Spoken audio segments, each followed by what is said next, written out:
अच्छा हुआ कर्ण, तुम आ गए। हम तुम्हारी प्रतीक्षा कर रहे थे। हाँ, सभा का आरंभ मैं सबसे पूर्व महाराज धृतराष्ट्र को राजकुमारी लक्ष्मणा के विवाह की बधाई देकर करना चाहता हूँ। बधाई हो महाराज। और हाँ, अत्यंत खेद के साथ मुझे यह भी कहना पड़ रहा है कि ये अंतिम शुभ अवसर था जिसमें सारे कुरुकुल ने भाग लिया। हाँ, क्या पता इस युद्ध के पश्चात कौन जीवित रहेगा और कौन नहीं।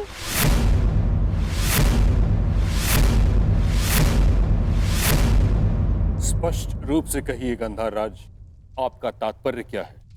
अब से पूर्व तो आपने इस प्रकार के विचार कभी प्रकट नहीं किए, और अब जब दुर्योधन ने कृष्ण को ना चुनकर नारायणी सेना को चुना है, तो अब इस प्रकार के विचार क्यों? आपका प्रश्न उचित है महामहिम, परंतु यदि मैं अपनी भूल स्वीकार भी करता हूं, तो क्या वो भूल मैं सुधार सकता हूं? कर्ण, तुम्हारा इस विषय में क्या कहना है? मेरा मानना है कि हमें वार्तालाप में समय व्यर्थ नहीं करना चाहिए। हमें अपनी सेना को प्रशिक्षण देकर उन्हें और शक्तिशाली बनाना होगा। अपनी सेना में अधिक से अधिक महान योद्धाओं को एकत्रित करना होगा। मेरा एक और मानना है कि हमें युद्ध के लिए तत्पर रहना चाहिए।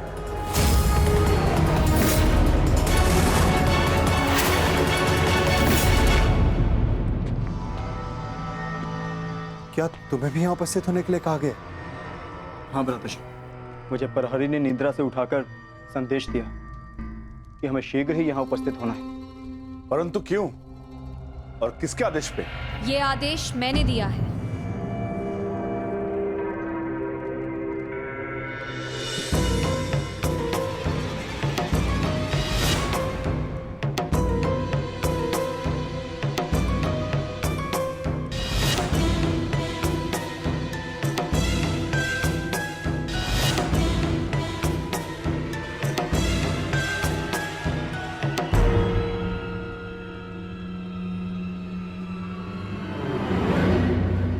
पांचाली, इतनी रात में तुम ये? क्योंकि ये समय सोने का नहीं है धर्मराज, जागने का है। और जो बात मैं कहना चाहती हूँ उसके लिए सूर्योदय की प्रतीक्षा नहीं कर सकती। ऐसा क्या है पांचाली?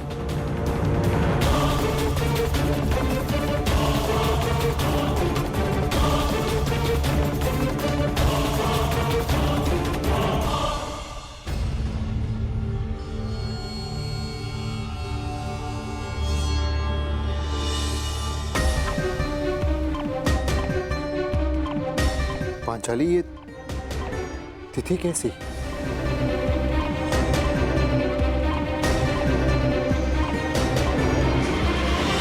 ये वो तिथि है आर्य जिस दिन हम कौरवों के विरुद्ध युद्ध आरंभ करेंगे। यदि ये युद्ध हुआ तो कितने योद्धा और कितने सैनिक मारे जाएंगे? महाराज, इस तथ्य से सभा में उपस्थित सभी मनुष्य अवगत हैं। हाँ, ये भी तो हो सकता है कि हम में से किसी को युद्ध में जाने की आवश्यकता ना पड़े।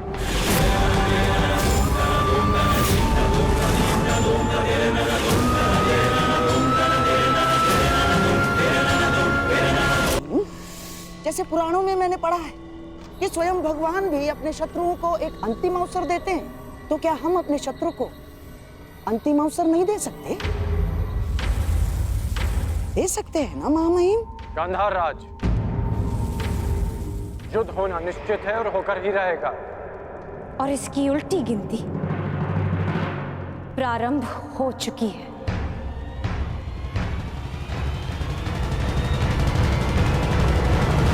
मैं तुम्हारे विचारों से सहमत नहीं हूं।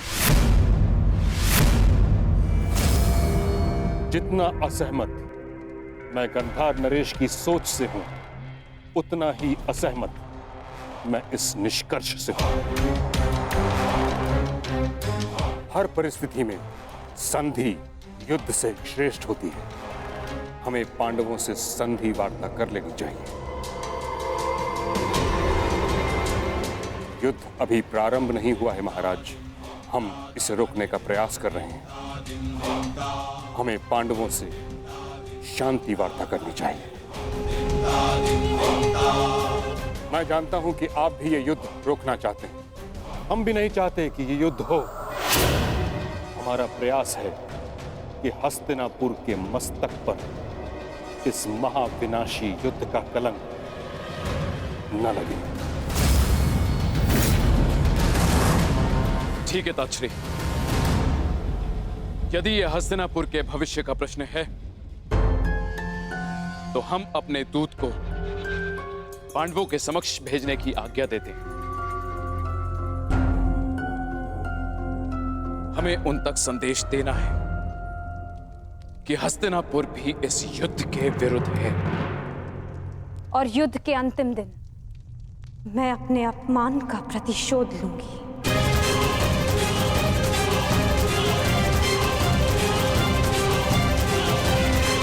जिस दिन दुर्योधन का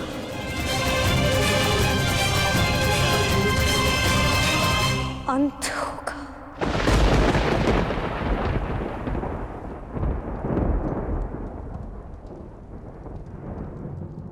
महाराज ऐसे ये मेरा अंतिम निर्णय है कर्ण। हमें अपनी ओर से एक प्रतिनिधि चुनना होगा। क्या आपके मस्तिष्क में कोई नाम है महाराज? संजय।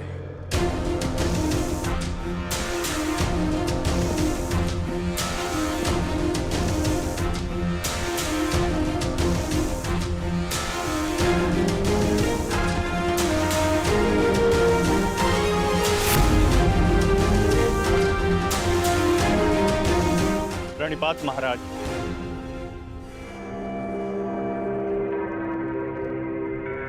मुझे भी संजय के साथ जाने की आज्ञा दीजिए महाराज। नहीं कर्ण, यह एक अत्यंत संवेदनशील प्रकरण है।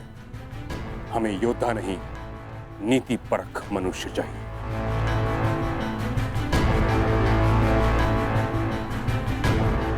विदुर, तुम संजय के साथ जाओगे।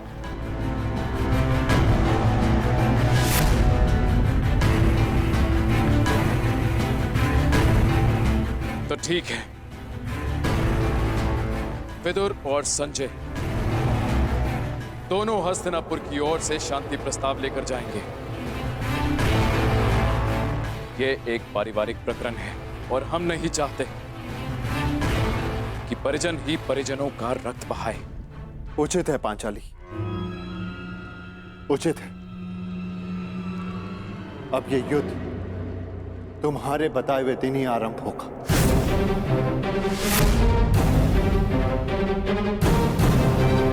और इसका संदेश हम कौरवों तक पहुंचा देंगे।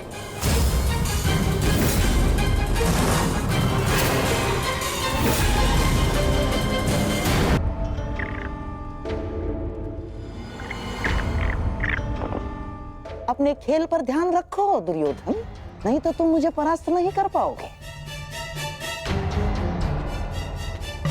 क्षमा कीजिए महामाश्री, आपके इस चौसर में आपके जितना कौशल नहीं है मेरा, और खेल में मेरा ध्यान नहीं लग रहा है, क्योंकि मुझे समझ में ही नहीं आ रहा है कि आपने ऐसा किया क्यों। मैं पांडवों के समक्ष प्रस्ताव ले जाने के विरुद्ध था, आपने मुझे बाध्य किया। क्यों? आप पांडवों का विनाश नहीं चाहते? आप बदल गए क्या? क्यों आपने पिताश्री को शांति प्रस्ताव ले जाने के लिए मनाया? तुम्हें क्या लगता है दुर्योधन, क्या यह शांति प्रस्ताव युद्ध को रोक पाएगा? कदापि नहीं। अब यह युद्ध होकर रहेगा। इस युद्ध को कोई नहीं रोक सकता। तो फिर संजय और विदुर को शांति प्रस्ताव लेकर क्यों भिजवाया आपने? प्रयास क्यों ना बताइए ना। बताता हूं। समझो दुर्योधन, जिस प्रकार हम दूत भेजेंगे उसी प्रकार वहां से भी उन्हें दूत भेजना होगा ना। तुम्हें क्या लगता है कौन आएगा दूत बन के पांडवों की तरफ से? कौन आएगा?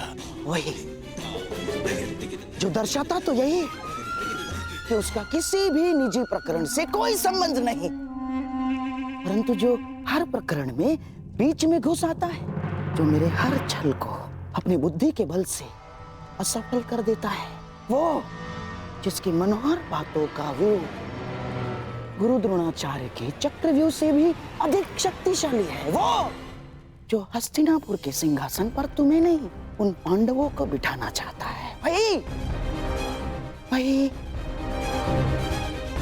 वही छलिया, वही वासुदेव कृष्ण।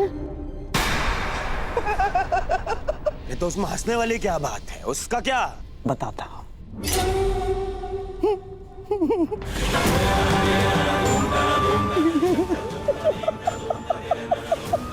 चलिए।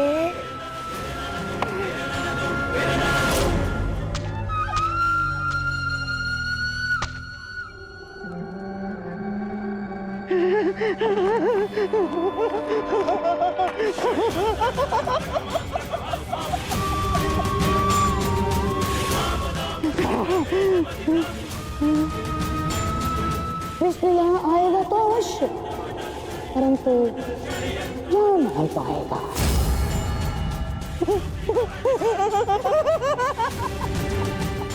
जा नहीं पाएगा।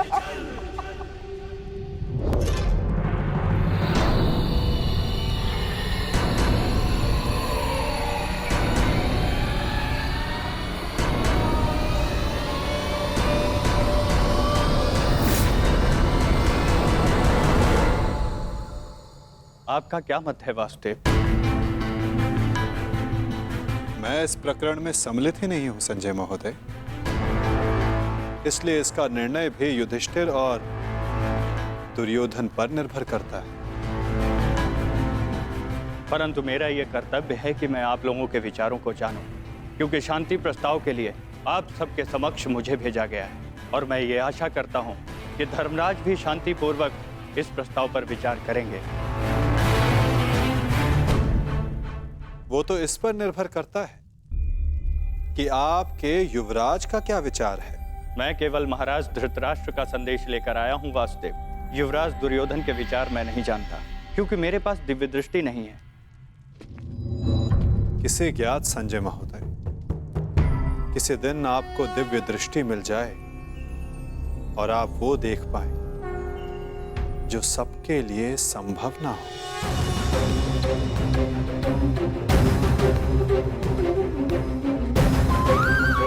धर्मराज, आपके समक्ष हस्तिनापुर से शांति प्रस्ताव आया है, क्या विचार है आपका?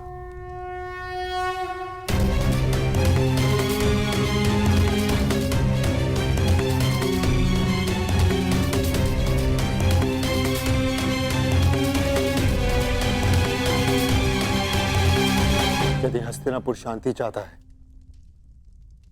तो हमें भी युद्ध करने की कोई ललक नहीं।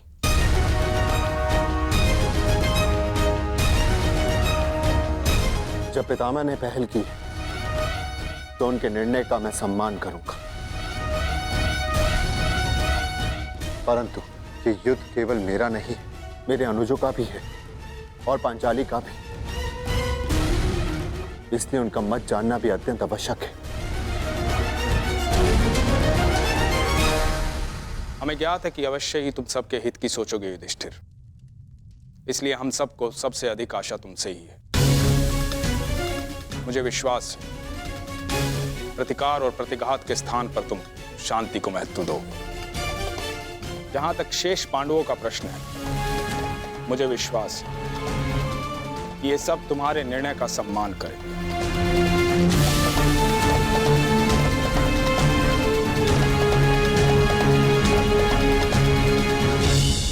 विचार विमर्श करके उत्तर दे धर्मराज, क्या निर्णय होगा आपका? वृषसेन,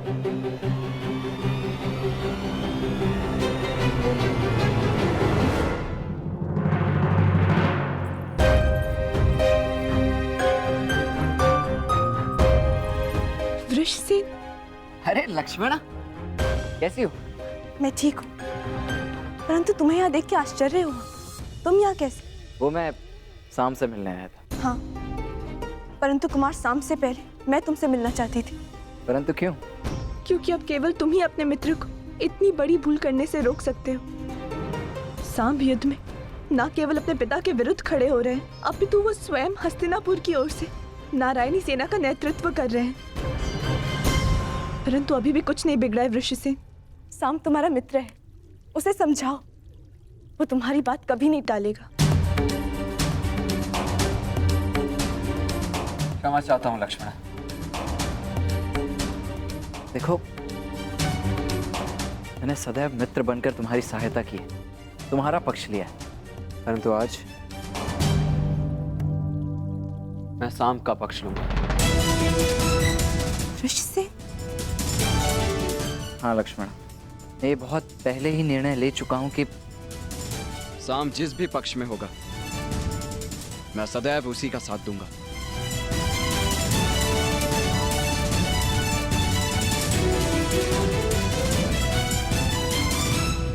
परंतु तुम्हें चिंता करने की आवश्यकता नहीं है लक्ष्मण। मेरे जीते जी सांब को कुछ नहीं होगा, विश्वास करो मेरा। पक्ष जो भी हो, हानि तो मेरे परिवार को पहुंच रही है ना वृषसेन। तुम ही बताओ मुझे, प्रभु से मैं किस पक्ष के लिए प्रार्थना करूं? दोनों ही पक्षों में मेरा ही परिवार लड़ रहा है। मैं क्या करूं वृषसेन? तुम्हारे इस प्रश्न का उत्तर मेरे पास नहीं है लक्ष्मणा।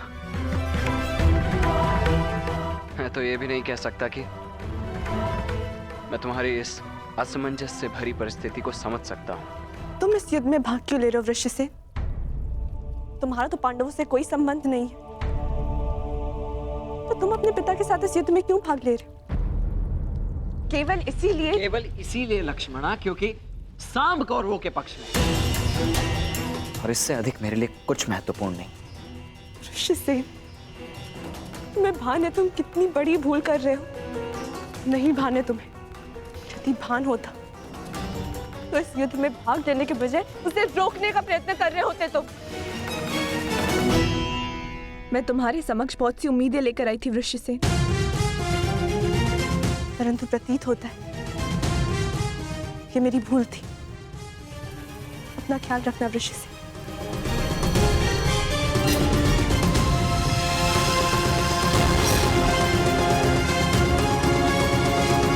अब मैं तो क्या, कोई भी इस युद्ध को होने से रोक नहीं सकता है लक्ष्मणा। तुम्हारा अपमान मुझे स्मरण है पांचाली, परंतु इस महायुद्ध में केवल महाविनाश होगा। दोषियों को दंड अवश्य मिलेगा, परंतु सहस्त्रों लाखों निर्दोषों के प्राण भी जाएंगे। न जाने कितने परिवार बिखर जाएंगे पांचाली, कितने परिवार। और न्याय का क्या धर्मराज? ये युद्ध न्याय का है, और आपकी ली हुई प्रतिज्ञा का क्या? अरे भीम, मैं कुछ नहीं भूला हूं पांचाली, ना ही तुम्हारे अपमान को, ना ही मेरी प्रतिज्ञा को। और जहां तक बात है इस शांति प्रस्ताव की, तो मैं इससे बिल्कुल सहमत नहीं। परंतु पांचाली, हम सब तुम्हारा मत जानना चाहते हैं, क्योंकि यह प्रस्ताव स्वयं पितामह और महाराज के द्वारा भेजा गया है, और इसे ऐसे ही ठुकराया भी नहीं जा सकता। आप भूल रहे हैं वृकोदर, उस सभा में श्रद्धेय पितामह और महाराज धृतराष्ट्र भी उपस्थित थे, और वो भी मेरा अपमान होने से नहीं रोक पाए थे। मुझे लगा था कि वनवास पूर्ण होने के पश्चात हम सबके जीवन का एक ही उद्देश्य है, कौरवों का विनाश।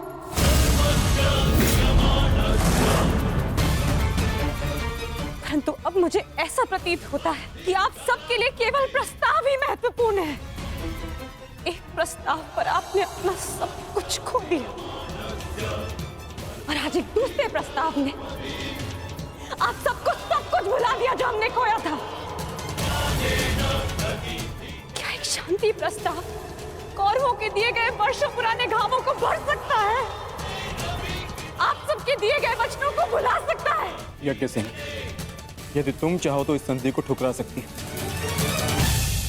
तुम्हें इसका पूर्ण अधिकार है, परंतु इसके पहले कोई भी निर्णय लेने से पूर्व मैं सखा वासुदेव से वार्तालाप करना चाहती हूँ।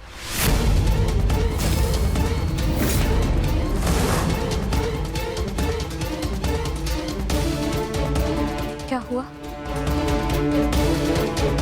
सखा कहाँ है? वो हस्तिनापुर के लिए प्रस्थान कर रहे हैं। परंतु क्यों? परंतु क्यों? पांडवों की ओर से शांति दूत बनकर।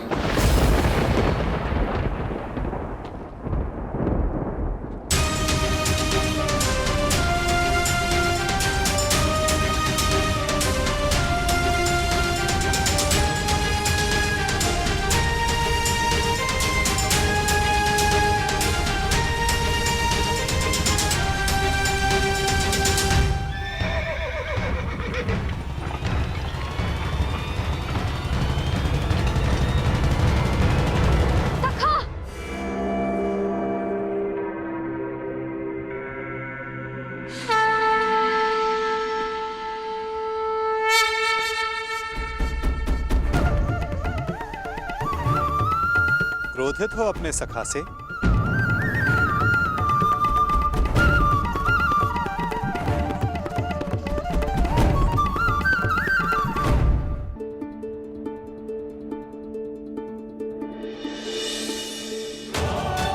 मुझे लगा प्रस्थान कर गए। भला अपनी सखी से मिले बिना मैं प्रस्थान करने की सोच भी कैसे सकता हूं? जानता हूं तुम्हारे मन में बहुत प्रश्न तुम्हें व्याकुल कर रहे हैं। जो कुछ भी तुम्हारे हृदय में है कह सकती हो। मैं वचन देता हूं तुम्हारे हर प्रश्न का उत्तर देगा ये सखा। ठीक है, तो बताइए कहाँ जा रहे थे आप? हस्तिनापुर, पांडवों के शांति दूत बनकर? अपनी सखी का अपमान भूल गए आप सखा? अपमान करने वालों के समक्ष संधि का प्रस्ताव लेकर जा रहे हैं आप? मुझे आपसे ये आशा नहीं थी सखा। आप उन दोषियों से गले मिलने को तत्पर हो गए जिन्होंने मेरे... क्या यही आपका न्याय है सखा कि आप मेरा मत जाने बिना ही जा रहे थे?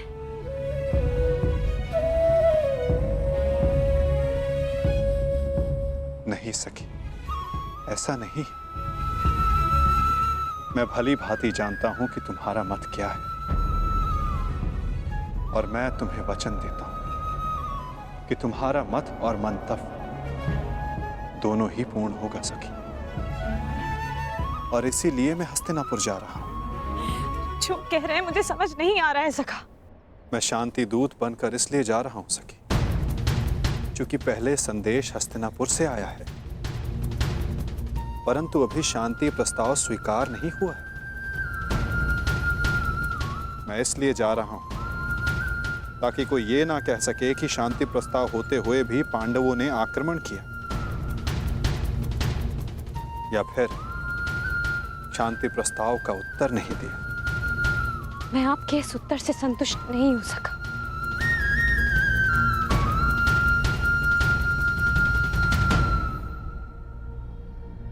सखी,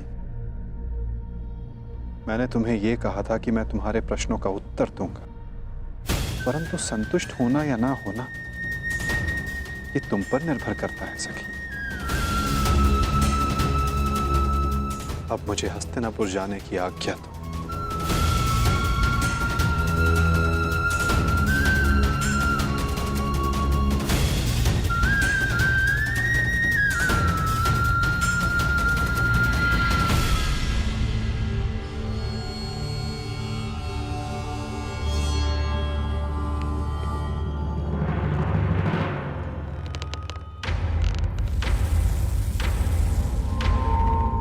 कहाँ थे पुत्र? द्वारका। परंतु क्यों? मैं पहले ही बता चुका हूं कि मैं इस युद्ध में भाग ले रहा हूं और उसी पक्ष से लड़ने वाला हूं जिस पक्ष से मेरा मित्र सांब लड़ने वाला है। सांब युवराज दुर्योधन के पक्ष में है और इसीलिए मैं भी वही हूं। आप मौन क्यों है? समझाइए, इसे रोकिए। अपने पति को अपने आराध्य वासुदेव के विरुद्ध खड़ा देखना क्या कम था, जो अब मेरा पुत्र भी उनके विरुद्ध खड़ा होगा? नहीं, मैं तुम्हें इस युद्ध में भाग नहीं लेने दूंगी। कुछ नहीं होने दूंगी तुम्हें। आप इसे रोकिए, समझाइए। श्री कृष्ण के विरुद्ध युद्ध में खड़े होने का अर्थ है केवल सर्वनाश। और ये अपने पिता की आज्ञा के विरुद्ध जाकर इस युद्ध में भाग नहीं ले सकता है।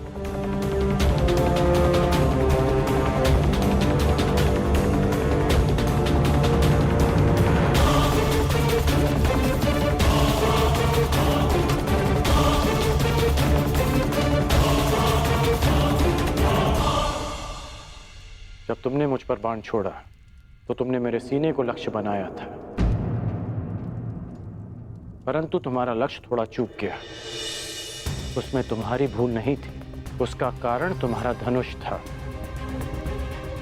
तुम्हारा धनुष संतुलित नहीं है।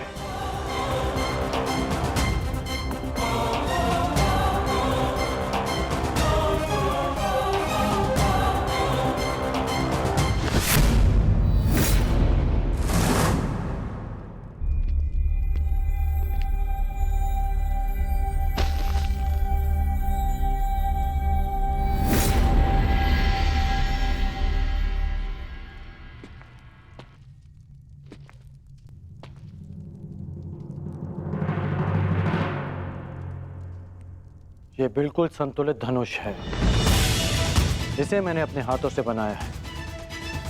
जो तुम्हें इसी का प्रयोग करना है। लक्ष्य कभी नहीं चूकेगा।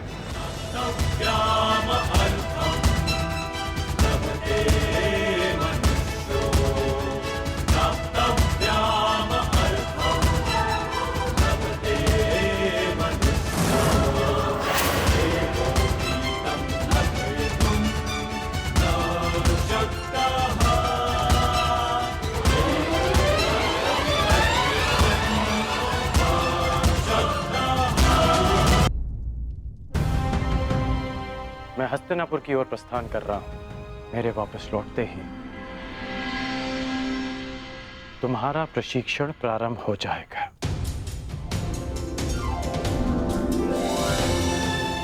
कदाचित हमारी सोच में मतभेद हो,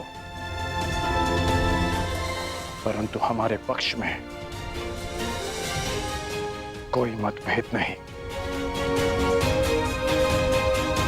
सुना है कि वासुदेव शांति दूत बनकर हस्तिनापुर आ रहे हैं, तो हो सकता है कि ये युद्ध टल जाए। नहीं, युद्ध होना निश्चित है। हाँ, वासुदेव स्वयं आ रहे हैं तो अवश्य कोई बात होगी।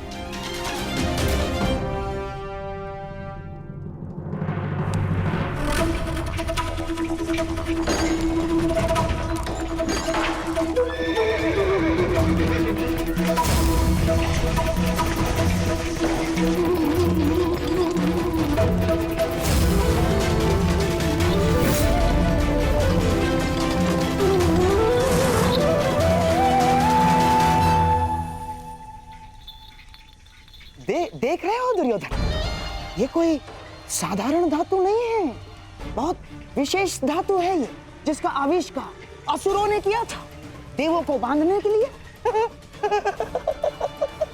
इससे सक्षम और कठोर कुछ हो ही नहीं सकता। उस छलिए को बांधने के लिए। अब उसके आते ही इसी से उसे बंदी बना लेंगे।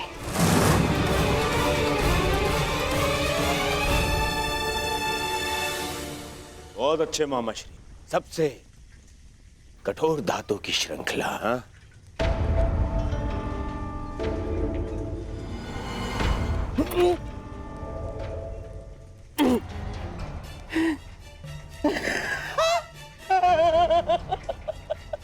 देखो, मैंने कहा था ना तुमसे। परंतु मैं ये देखना चाहता हूं कि ये कितनी कठोर है। तो कर लो प्रयास। दासों, मामा श्री को इसमें बांध दो। ये क्या कह रहे हो तुम?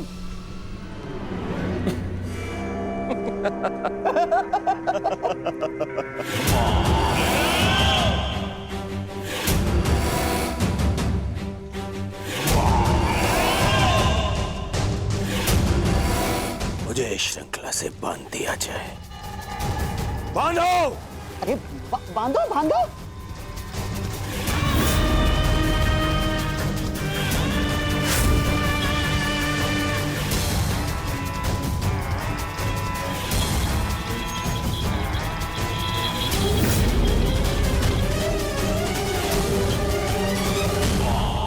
अब देखते हैं ये श्रृंखला कितनी सक्षम है।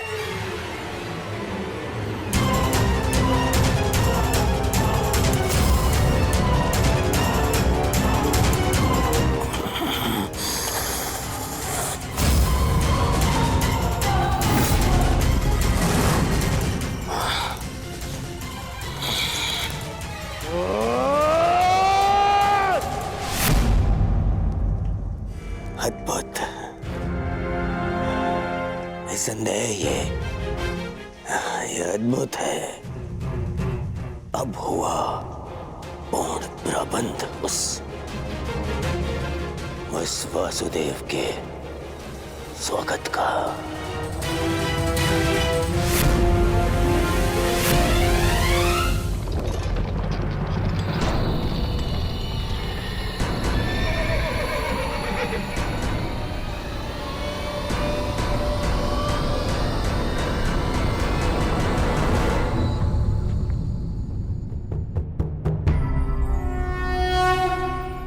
देख रहे हो दुर्योधन, ये वही छलिया कृष्ण है जो अपने चाल में, अपने छल में सबको फंसाता रहता है।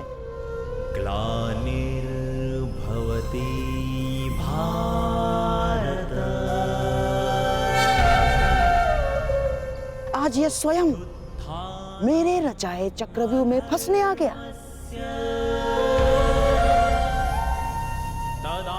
इसे ज्ञात नहीं है कि आज ये इस प्रासाद से बाहर निकल ही नहीं पाएगा।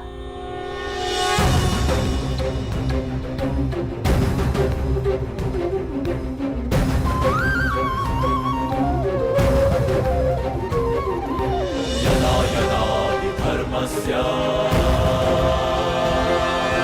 ग्लानिर्भवति भारत अभ्युत्थानम् अधर्मस्य तदात्मानं सृजाम्यहम्।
सुरगणं नमस्कृत्य नरं चैव नरोत्तमं देवीं सरस्वतीं व्यासं ततो जयमुदीरये।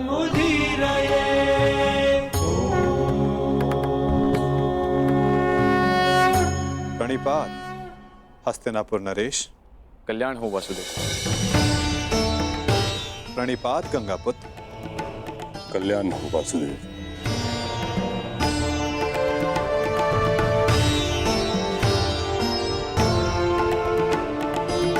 प्रणिपात समधि श्री। स्वास्थ्य। प्रणिपात गांधार नरेश। प्रणिपात मुरली मनोहर, आपका स्वागत है हस्तिनापुर में।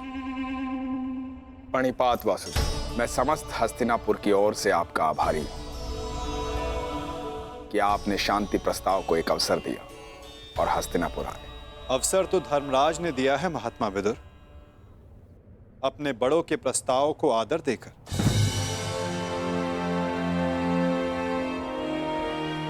मैं तो बस उनका संदेश यहां लाया हूं। वासुदेव, संदेश अपने स्थान पर है। मुझे तो आपको हस्तिनापुर में देखकर ही प्रसन्नता हो रही है। मुझे ज्ञात है युवराज, और आशा भी, कि आपने मेरे स्वागत की सारी तैयारियां पूर्ण कर ली होगी।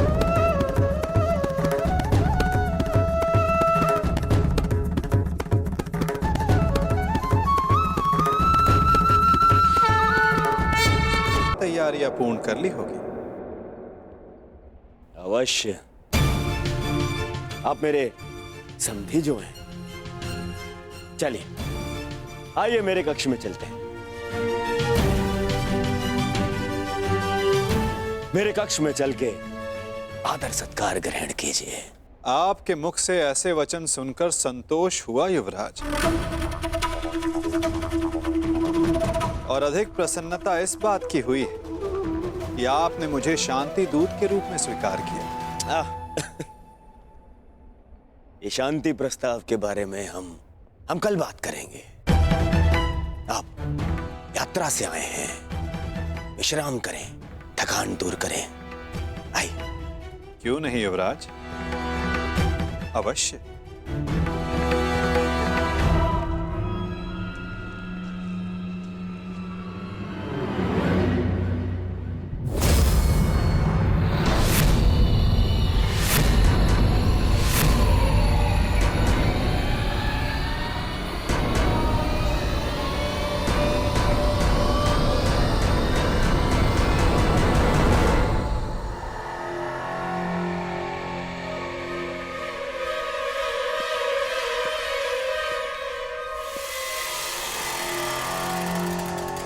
क्या हुआ वासुदेव, आप ठहर क्यों गए? मैं आपके सत्कार भाव का सम्मान करता हूं युवराज, परंतु मैं शांति दूत हूं, शरणागत नहीं। और वैसे भी पांडवों ने मुझे अपने पक्ष में चुना।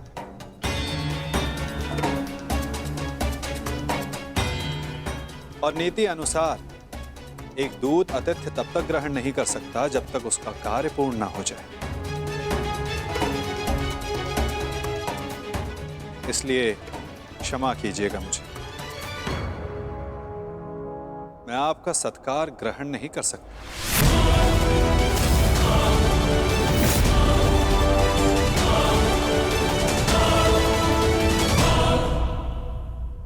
परंतु फिर आप कहां ठहरेंगे? आप उसकी चिंता ना करें युवराज, मेरे पास अपनी व्यवस्थाएं हैं। आइए भी ना वासुदेव, आप हमारे यहाँ पधारे, हम धन्य हुए। हमारे यहाँ आकर हमें कृतार्थ करें। हमने आपकी ऐसी व्यवस्था की है वासुदेव कि आप हस्तिनापुर छोड़कर कहीं जाएंगे ही नहीं। ऐसा कुछ नहीं जो सदा रहे, और ऐसा कुछ नहीं जो सदा ना रहे। तो फिर मेरे यहाँ होने ना होने का क्या अर्थ रह जाता है गांधार नरेश?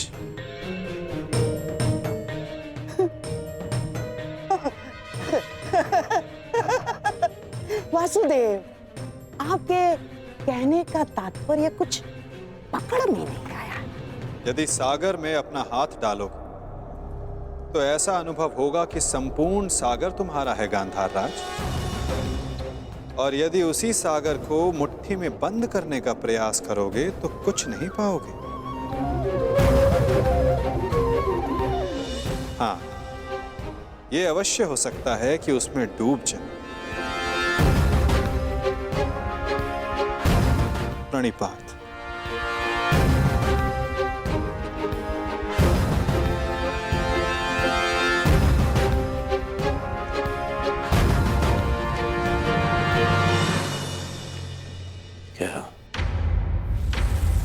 क्या चल क्या रहा है इस चलिए के मन में? कहीं से हमारी योजना का भान तो नहीं हो गया? शांत रहो दुर्योधन, शांत रहो। आज नहीं आया तो क्या हुआ? कल तो इसे सभा में आना ही होगा और ये आएगा। क्यों? शांति दूत है, इसे अवश्य आना होगा और फिर हमारी योजना सफल। वासुदेव, आपका आतिथ्य बनने का सौभाग्य मिला, मेरे लिए सम्मान की बात है। आशा करता हूं ज्येष्ठ पांडु पुत्रों की ओर से कोई सकारात्मक संदेश लाए होंगे।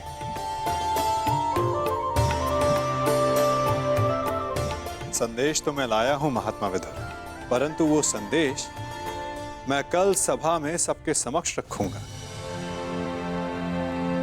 प्रणिपात माधव, मेरा सौभाग्य है कि आज मेरे आराध्य मेरे घर पधारे हैं। सेवक, प्रभु के लिए भोजन लेकर आओ।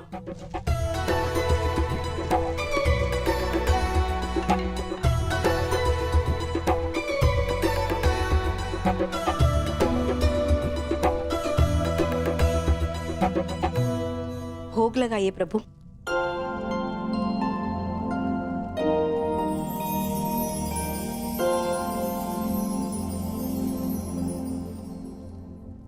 मेरा प्रिय मिष्ठान नहीं दिखाई दे रहा।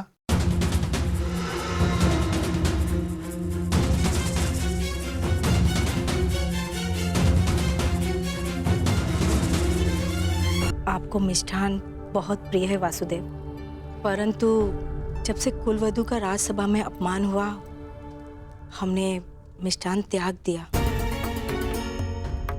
हाँ वासुदेव, उसी दिन कुरुकुल के पतन का प्रारब्ध लिखा जा चुका था। जिसके कुल का नाश हो रहा हो वो विलाप करता, मिष्ठान कैसे खा सकता है? उसी दिन से हम ये साधारण भोजन ग्रहण करते हैं। ये विनाश एक नए आर्यव्रत को जन्म देगा महात्मा। जब अन्याय से न्याय के त्राण के लिए रणभेरी बजे तो वो अवसर शुभ ही होता है, और शुभ अवसर पर मिष्ठान आवश्यक है। और मैं यहां भोजन पर निमंत्रित हूं। अपना प्रिय मिष्ठान खाए बिना यहां से जाने वाला नहीं मैं।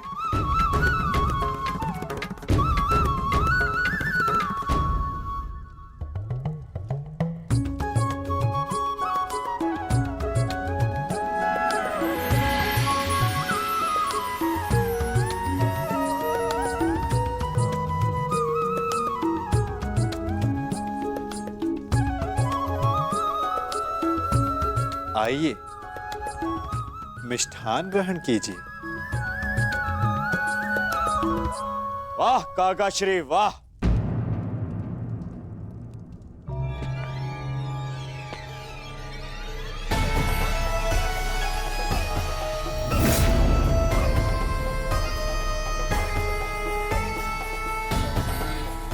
छप्पन भोग का आनंद लिया जा रहा है। आओ पुत्र दुर्योधन, तुम भी मिष्ठान ग्रहण करो। मिष्ठान नहीं, वो क्या है ना काकाश्री, मेरे मन में जो कड़वाहट भर दी है आपने, इस मिष्ठान की मिठास से मिट नहीं सकती है।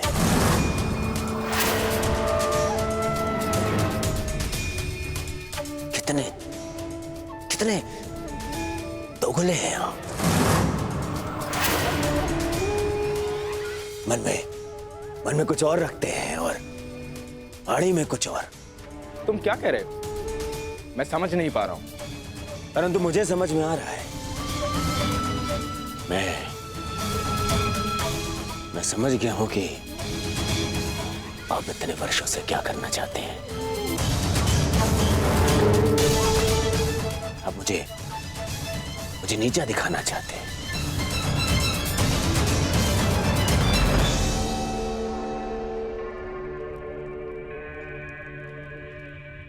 वासुदेव हस्तिनापुर आए।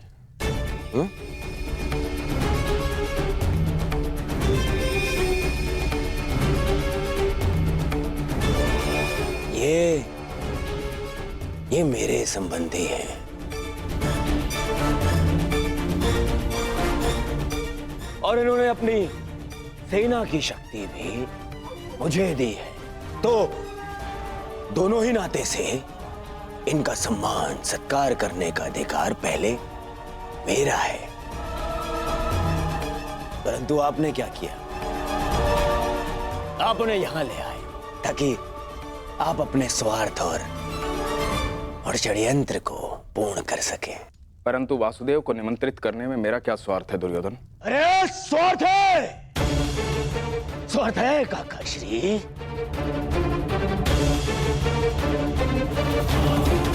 राजसभा में प्रस्थान से पूर्व आप उन्हें यहां इसलिए लाए ताकि आप अपने वो प्रिय पांडवों के पक्ष में इन्हें उकसा सके।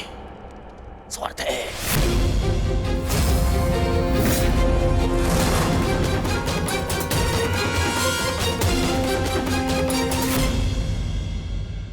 सभा में प्रस्थान से पूर्व आप उन्हें यहां इसलिए लाए ताकि आप अपने वो प्रिय पांडवों के पक्ष में इन्हें उकसा सके। शांत रहो दुर्योधन। हस्तिनापुर के महामंत्री है ये, और एक महामंत्री के समक्ष तुम इस भांति बात नहीं कर सकते। मूर्खता मत करो। नहीं मामा श्री, नहीं, आज मुझे बोलने दीजिए। इन्होंने आज तक केवल पांडवों का साथ दिया और मेरा विरोध किया। दुर्योधन, अपनी वाणी पर संयम रखो। ये मत भूलो कि महात्मा विदुर ना केवल तुम्हारे महामंत्री परंतु तुम्हारे काका श्री भी हैं। काका श्री होते तो मेरा समर्थन करते, उन पांडवों का नहीं।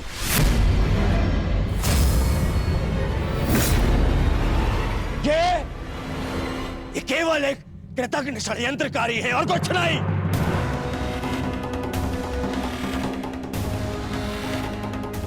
इन्होंने कभी हमारे हित की बात नहीं करी।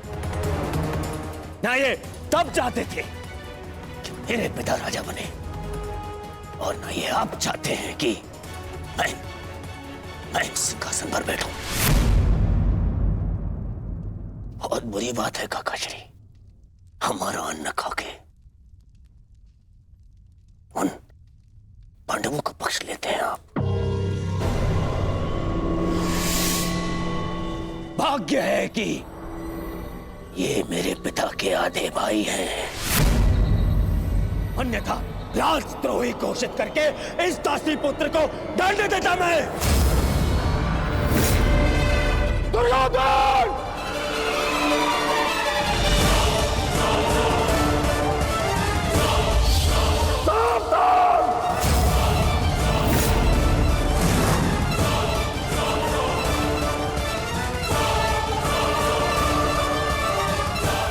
क्या कर रहे आर्य? आप तो शांत रहिए। बालक नहीं है ये, जिसके हर अपराध को बालक समझकर क्षमा कर दूं। इसे स्मरण होना चाहिए कि मैंने शस्त्र शिक्षा तात श्री भीष्म से ली है। इसने मेरी निष्ठा पर प्रश्न किया।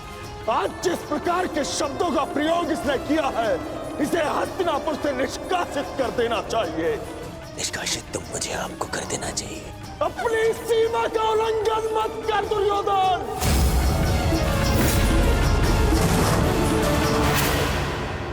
अपने शब्दों की रास को थाम कर रखो दुर्योधन।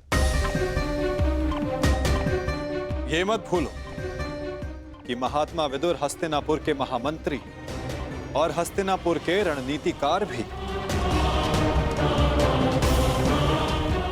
इस समय तुम्हें उनके समर्थन, उनकी सहायता की अत्यधिक आवश्यकता है। बस! ऐसे सैकड़ों महामंत्री मेरे चरण धोते हैं। मुझे इस युद्ध को जीतने के लिए एक दासी पुत्र के समर्थन की आवश्यकता नहीं है। दुर्योधन!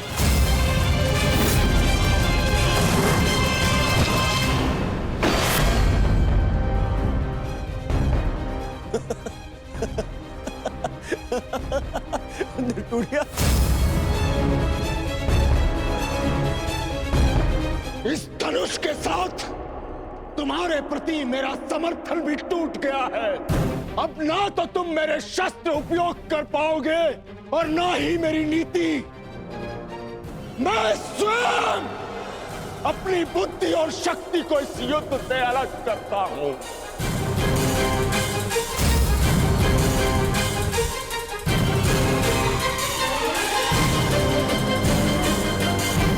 दुर्योधन, हंसना बंद करो, बंद करो ये हंसना।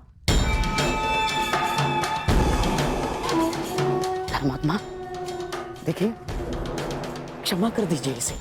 बच्चा है, बालक है ये। छोड़िए मामाश्री, ऐसे दोगले इंसान का हमारे साथ ना होना ही हमारे लिए श्रेयस्कर है। गंगाराज, इससे पहले कि मेरे क्रोध से मेरे विवेक का बांध टूट जाए, ले जाओ इसे यहाँ से। और ना जाओ तो क्या कर लेंगे? ईश्वर के लिए चुप हो जाओ। तुम्हें ज्ञात नहीं है तुमने कितना बड़ा अनर्थ किया है। अब चलो यहां से, चलो चलो।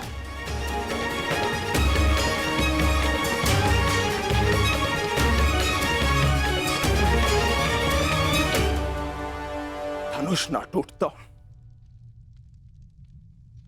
तो मेरा बाण छूट जाता।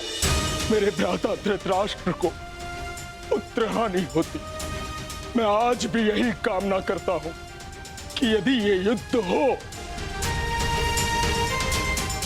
तो मेरे भ्राता धृतराष्ट्र के पुत्र और मेरे ज्येष्ठ भ्राता पांडु के पुत्र सुरक्षित रहे।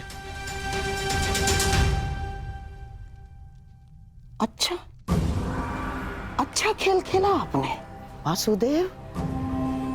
मेरी बुद्धि तो ये सोच सोच कर कुंड हो रही थी कि आपने दुर्योधन का आतिथ्य ठुकरा कर यहाँ भोजन करना क्यों स्वीकार किया? क्या योजना थी आपकी इसके पीछे? मिल गया मुझे उसका उत्तर। गांधार राज, मैं यहां आया, ये मेरा चुनाव था। दुर्योधन ने जो व्यवहार यहां किया वो उसका चुनाव था। और अब महात्मा विदुर इस युद्ध से अलग हुए हैं तो ये इनका चुनाव है। अपना चुनाव करने का अधिकार हर मनुष्य को है गांधार राज, और उस चयन का प्रतिफल चुका उसकी विवशता।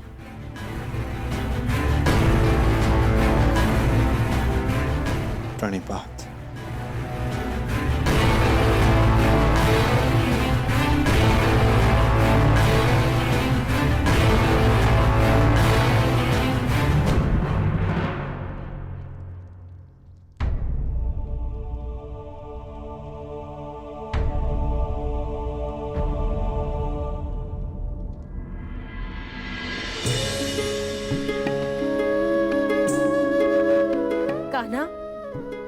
तुम यहाँ?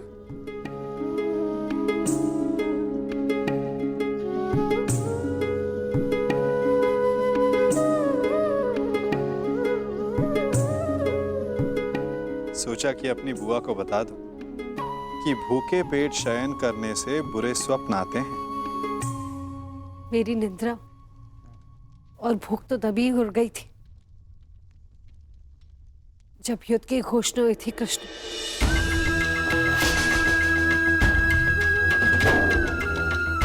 जिस माता के पुत्रों का जीवन दांव पे लगा हो, उसकी आंखों में नींद कैसे आएगी? उसके गले के नीचे से निवाला कैसे उतरेगा?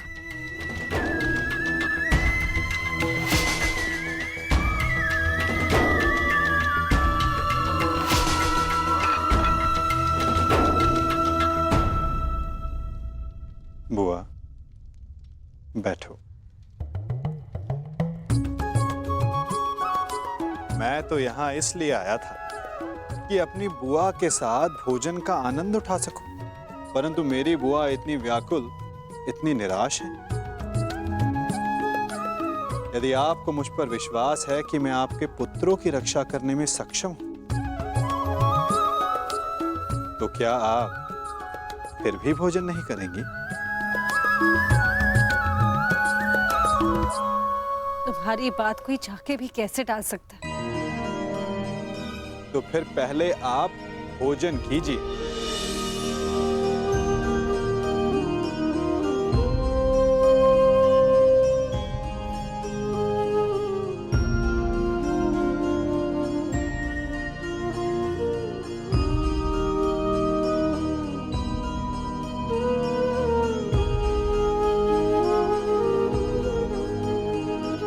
यदि मेरे पुत्र यहाँ थे तो वो भी मुझे ऐसे ही भोजन करवाते।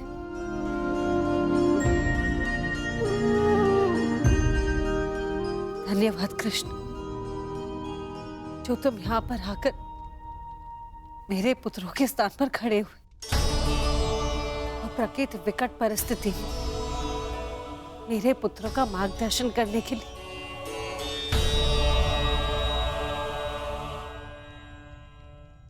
इसमें कोई संदेह नहीं बुआ कि परिस्थिति बहुत विकट है, परंतु जो इस बात को समझ सकता है उसे इस परिस्थिति को टालने की, इस युद्ध को रोकने के लिए प्रयत्न करना चाहिए। मैं भी कर रहा हूं, आप भी कीजिए।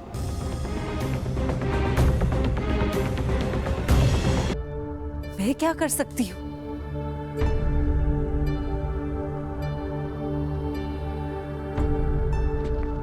आपको स्मरण है बुआ, जब मैं यहां विभाजन के समय आया था तो मैंने आपको एक कार्य करने से रोका था।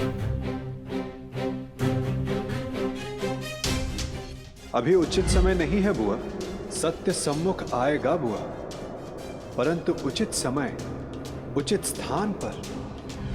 तुम ये कहना चाह रहे हो कि मैं उसे... बुआ, कुछ करने को कहने वाला मैं कौन होता हूं? मैं तो बस इस परिस्थिति की गंभीरता को देख रहा हूं। शांति दूत बनकर आया हूं। प्रयास करूंगा कि इस युद्ध को रोक सकूं, परंतु प्रतीत ये होता है कि इस युद्ध को टाला नहीं जा सकता।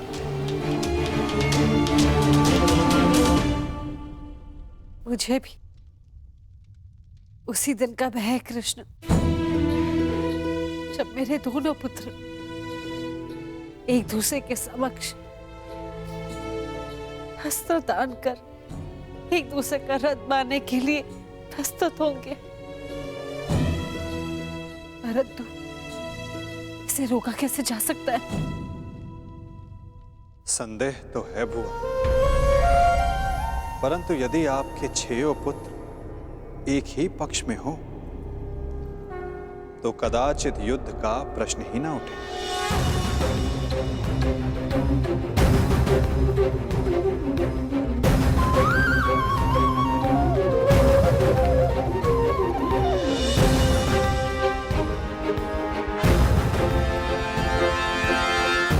मैं वो करने जा रहा हूं जो मेरा कर्तव्य है। आप वो करें जो आपको उचित लगता है।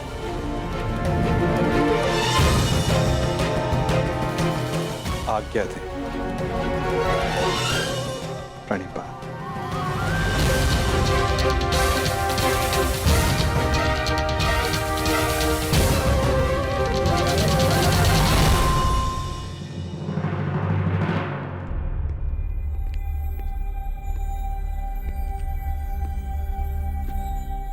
माधव,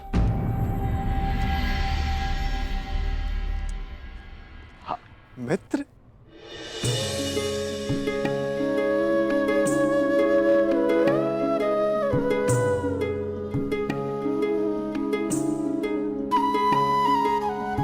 मुझे बहुत प्रसन्नता हुई तुम्हें फिर से देखकर।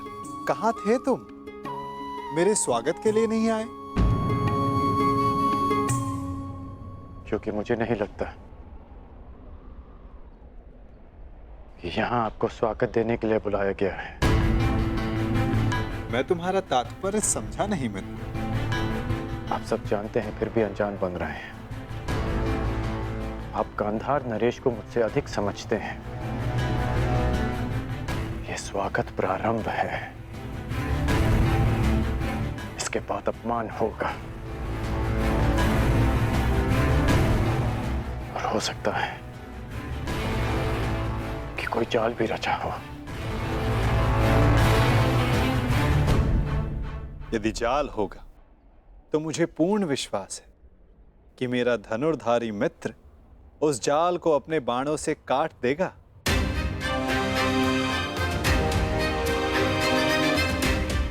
यदि मैं ऐसा नहीं कर पाया